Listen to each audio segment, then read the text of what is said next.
할렐루야. 그래서 성도님들 반갑습니다.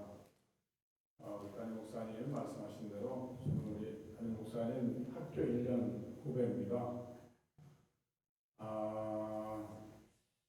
졸업하고 나서도 이제 그 노예 모임 때에 더러 이렇게 뵀었는데 어느 순간 사라지셨더라고요. 그 순간 사라지셔가지고 실제로 못 뵌 건 한 15년. 우리 목사님께서 2000년도에 미국에 들어오셨으니까 한 15년 정도 거의 못 뵙고 있다가 최근에 여기서 목회를 하시고 계시다는 소식을 듣고 연락을 드려서 이렇게 찾아와서 함께 교제하고 또 우리 성도님과 함께 이렇게 예배를 드리게 되니 감회가 무량합니다. 저도 미국에 유학을 와서 한인교회를 좀 체험을 했습니다. 한인 성도들의 삶이 참 만만치 않고 상당히 팍팍하다. 네, 여유가 없다. 그것을 많이 제가 실감을 했습니다. 그럼에도 불구하고 항상 신앙이라고 하는 것은 그런 어려운 삶 속에서 꽃을 피우는 겁니다. 사실은요. 아주 윤택한 가운데는 오히려 곁길로 나가는 경우가 많다고 사람들이. 고난 속에서도 주님만을 바라보면서 말씀 붙들고 기도할 때 주님은 바른 길로 우리를 인도해 주시고 결국은 열매 맺는 삶을 살게 해주십니다. 우리가 하나님 앞에 갈 때 가지고 가는 것은 우리 삶의 총량입니다. 총량.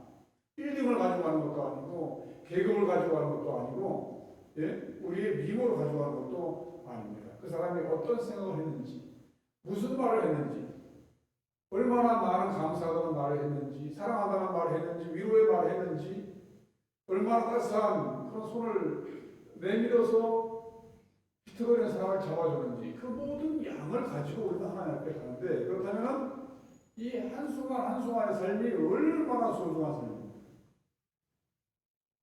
여러분의 삶은 참으로 소중한 삶입니다. 그런 의미에서 주님은 여러분을 또한 지켜보고 계시고 축복해 주신다는 사실을 꼭 기억하시기를 바랍니다. 오늘 성경 말씀에서 우리가 나눠 읽은 이 노아도 그 당대의 삶이 팍팍했습니다. 왜냐하면 주변에 다 하나님을 경외하는 사람들이 없었어요. 사실은 교회 가는 거, 지금으로 말하자면 교회 가는 거 뭐 그다지 사람들이 환영해 주지도 않고 박수 쳐주지도 않고 지지해 주지도 않는 그런 속에서 사실은 자기 신앙을 지켰던 것입니다. 그럼에도 불구하고 하나님은 그를 눈여겨보셨고 오늘 성경에 보면은 어떻게 표현되고 있습니까? 노아는 의인이요 당대의 완전한 자라 그는 하나님과 동행했다 이렇게 표현되고 있는데 노아에 대한 아주 짧은 기록 속에서 그가 얼마나 하나님의 사랑을 받았는가를 우리는 알 수가 있습니다. 노아는 의인이었다. 보통 우리가 의라고 한다면은 법적이고 도덕적인 그래서 그런 기준에 맞춰서 흠이 없으면은 뭐 좀 의롭다 이렇게 생각을 합니다만은 성경에서의 이 짜디크라고 하는 의라고 하는 것은 결코 그런 것이 아닙니다. 하나님과의 관계를 의미합니다. 하나님의 관계. 하나님께 어떤 리스폰스를 하며 살아가는가 그겁니다. 하나님 만드신 작품에 대해서 얼마나 감탄했나 그 의인입니다. 의인. 하나님 만드신 작품에 대해서 전혀 감탄하지 않는 사람은 의인이 아니에요. 하나님이 긍휼히 여기시는 사람, 긍휼한 마음을 갖기를 원하는 그 하나님의 그 마음을 가질 때 그는 의로운 사람입니다. 그러나 하나님께서 긍휼히 여기라고 하는 어떤 현상에 대해서 전혀 긍휼한 마음을 갖지 않은 사람은 의로운 사람이 아닙니다. 이것은 하나님과의 관계, 하나님과의 친밀하고 밀접한 관계를 의미하고 있습니다. 오늘날 많은 사람들은 자기 지성을 통해서 의로워지려고 하고 자기 행실을 통해서 의로워지려고 하고 그러나 그런 의가 굳건히 서겠습니까? 굳건히 서지 못합니다. 결코. 그리고 그는 당대의 완전한 자라 했습니다. 옛날 구약 시대에는 제사를 드렸습니다. 이거 제사적인 용어인데 제사를 드렸는데 제사를 드릴 때 양이든 비둘기든 흠이 있으면 안 됩니다. 뭐 부스럼 병에 걸렸든지 아니면 다리 하나를 절든지 안전해야 되거든요. 건강성을 의미합니다. 건강성. 삶이 균질이어야 돼요. 균질. 여러분, 미인은 어떤 사람입니까? 화장을 하기 전이나 화장을 하고 나서나 큰 차이가 없어요. 별로 큰 차이가 없어요. 이 미인이죠.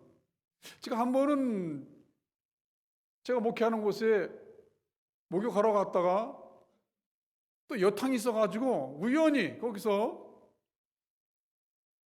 그 다른 사람을 기다리다가 우리 교회 다니는 집사님 그 인사를 많이 받았는데 제가 알아볼 수가 없는 분들이 많더라고요. 이렇게 화장을 지우니까 인사를 하는데 이 사람이 도대체 누군지를 모르겠어요. 누군지를. 그러니까 이게 무슨 말이냐면 이 삶의 편차가 별로 없는 사람들, 삶의 편차가 없는 사람들. 예? 그러니까 불의한 일을 당해도 너무 분내지 않고, 또 자기가 높임을 받아도 너무 교만하고 그러지 않고, 자기의 잘못에 대해서 뻔뻔하지 않고, 항상 균질. 여러분, 성경에서 이 하나님이 사랑을 받았던 사람은 이 건강한 사람들이에요. 건강. 요즘 여러분 우리 전도가 잘 안 된다고 하잖아요. 그래서 전도를 어떻게 왜 잘할 수 있느냐? 그게 무슨 전도 폭발을 한다고 해서 되는 것이 아니고 교회의 건강성, 이게 아주 중요한 화두가 되고 있습니다. 우리 성도 한 사람의 건강함, 목회자의 건강함은 공동체의 건강함. 그렇죠? 건강해야 돼. 여러분, 요셉이 얼마나 건강합니까? 아주 건강한 사람입니다. 그가 많은 학대를 받았고, 그렇죠? 짓지 아니한 죄로 인하여 감옥에 갔고, 모함을 당했고, 죽을 뻔했고, 그래도 그가 복수하려고 하지 않았습니다. 오히려 피난 온 그의 형들, 가족들을 사랑으로 돌보고, 내가 어떻게 하나님을 대신해서 당신들을 심판하겠느냐? 예? 그렇게 말합니다. 아주 건강한 사람이. 여러분은 건강합니까? 건강한 사람은 이 컨디션이 항상 일정한 사람을 건강하다고 하는 거예요. 마음이 너무 업다운이 심해가지고 이게 진짜인지 저게 진짜인지 알 수가 없어요, 도대체. 이 건강성을 잃어버린 것이죠. 예? 하나님 앞에 건강한 사람이었습니다. 이 사람은요. 마지막으로 그는 하나님과 동행했다. Walk with God.